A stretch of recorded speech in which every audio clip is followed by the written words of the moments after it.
Hi, Amarind from seeds classes. तो exponents का जैसे मैंने 4 पार्ट ऑलरेडी बनाया हुआ है, तो ये 2 और पार्ट बचा हुआ है। एक ये सिंपल सा है जिसमें हम लोग ये देखेंगे कि लार्ज नंबर को कैसे एक्सपोनेंट में एक्सप्रेस करते हैं, और अगर एक्सपोनेंशियल फॉर्म में दिया हो तो उसको लार्ज नंबर में कैसे रिप्रेजेंट करते हैं। और इसके बाद एक और मैं पार्ट बनाऊंगा जहां पर जितना भी डिफिकल्ट क्वेश्चन है for standard 7th and 8th वो मैं डिस्कस करने वाला हूं। ठीक है, तो ये स्टार्ट करते हैं। तो इसमें क्या लिखा हुआ है, expressing large number in standard form. देखो कैसे करते हैं, कोई भी नंबर दिया हुआ है, मैं पहले उसको बाद में लेता हूं, एक नंबर लिख लेता हूं, जैसे 2 3 0 0 0 0 0। फर्स्ट थिंग क्या है, स्टैंडर्ड फॉर्म में लिखने का मतलब है जो पहला डिजिट है मुझे डेसिमल उसके बाद लगाना है, यहां पर लाना है डेसिमल। ठीक है, अभी कहां पर है, अभी लास्ट में। तो मैं कितना प्लेस लेफ्ट की तरफ आ रहा हूं, 1 2 3 4 5 एंड 6। तो मैं लिखता हूं 10 टू द पावर 6, और जितना भी नंबर्स के फॉर्म में उसको लिख दो। तो मैं डेसिमल यहां आ गया तो मैं लिखता हूं 2.3 and multiplied by 10 to the power 6। एक चीज याद रखना है कि अगर मैं डेसिमल पॉइंट को राइट से लेफ्ट की तरफ ला रहा हूं, राइट से लेफ्ट की तरफ ला रहा हूं, तो 10 का पावर पॉजिटिव में होगा, और यही अगर मैं लेफ्ट से राइट की तरफ जाऊंगा, लेफ्ट से राइट की तरफ जाऊंगा, तो वो मेरा निगेटिव में होगा। जैसे एक एग्जांपल लेता हूं, 0.0012 ऐसा लिखा हुआ है। ठीक है, डेसिमल कहां है, सबसे पहले मुझे डेसिमल पहले डिजिट के बाद चाहिए। डेसिमल कहां चाहिए होता है, फर्स्ट डिजिट के बाद। तो 1 2 एंड 3 तीन प्लेस मुझे शिफ्ट करना है, तो मैं लिखूंगा -3, और नंबर कितना बच गया है, तो 1.2। तो मेरा आंसर क्या हो जाएगा, 1.2 इंटू 10 टू द पावर -3। तो जब मैं लेफ्ट से राइट की तरफ डेसिमल को शिफ्ट करूंगा नेगेटिव, जब राइट से लेफ्ट की तरफ शिफ्ट करूंगा तो पॉजिटिव।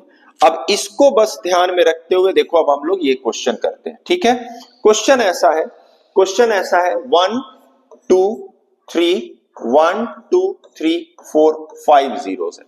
डेसिमल यहां पर है, मुझे चाहिए पहला डिजिट के बाद।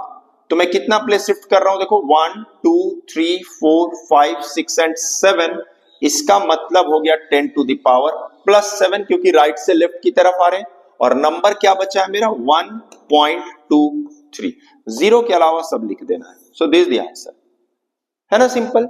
अब यही ये क्वेश्चन देखो क्या लिखा हुआ था, 0.12340 मैंने क्या कहा हुआ है, डेसिमल मुझे इस पॉइंट के बाद चाहिए, यहां चाहिए। ठीक है, तो मैं कितना प्लेस शिफ्ट करूंगा, 1 2 3 4 एंड 5। तो मैं लिखूंगा 10 टू द पावर -5, और नंबर क्या बच जाएगा, 1.23। तो 1.23 इंटू 10 टू द पावर -5 इसका आंसर होगा। करेक्ट है। तो बस एक चीज ध्यान देना है कि अगर मैं डेसिमल को लेफ्ट से राइट की तरफ ले जाऊंगा, 10 का पावर निगेटिव में आएगा, जितना भी मैं डेसिमल प्लेसेस मूव कर रहा हूं, और अगर राइट से लेफ्ट की तरफ आऊंगा तो पॉजिटिव 10 का पावर होगा। ठीक है, अब इसी को ध्यान में रखते हुए हम लोग, स्टैंडर्ड फॉर्म ये था, अब हम लोग पढ़ेंगे स्टैंडर्ड फॉर्म से लार्ज नंबर में, सेम लॉजिक यूज करते हुए ये बनाएंगे। अभी क्या है ये फर्स्ट क्वेश्चन ऐसा दिया हुआ है, 2 into 10 to the power -5, 2 into 10 to the power -5। अब अभी डेसिमल कहां है, इस पॉइंट पर है, तो यह है 2 पॉइंट, 10 टू द पावर -5 है। इसका मतलब मैं लेफ्ट की तरफ शिफ्ट करूंगा 5 प्लेस, 1 2 3 4 5 आ गया यहां पर डेसिमल, और जितना भी ब्लैंक दिख रहा है सब जगह 0 लगा दो। तो मेरा आंसर क्या हो गया, 0.0000 एंड 2। सिंपल है। ठीक है, तो निगेटिव में था तो मैं क्या कर रहा हूं, लेफ्ट की तरफ जा रहा हूं, अगर पॉजिटिव होगा तो मैं राइट की तरफ शिफ्ट करूंगा। तो देखो मैंने एक पॉजिटिव वाला लिया हुआ है। क्वेश्चन क्या है, 2.34 इंटू 10 टू द पावर 5 है। तो मुझे क्या करना है, देखो मैं लिख लेता हूं 2.34 और पॉजिटिव 5 है 10 का पावर, तो मैं 5 प्लेस मूव करूंगा यहां से, 1 2 3 4 एंड 5। तो बाकी प्लेसेस पे 0 लगा देते हैं। तो मेरा ये क्या नंबर हो जाएगा, 2340000। सो इसको मैं ऐसे लिख सकता हूं, है ना, सिंपल। तो ये मेरा एक छोटा सा पार्ट था जहां पर कि हम लोगों को large number to standard form, standard form to large number करना था। ठीक है।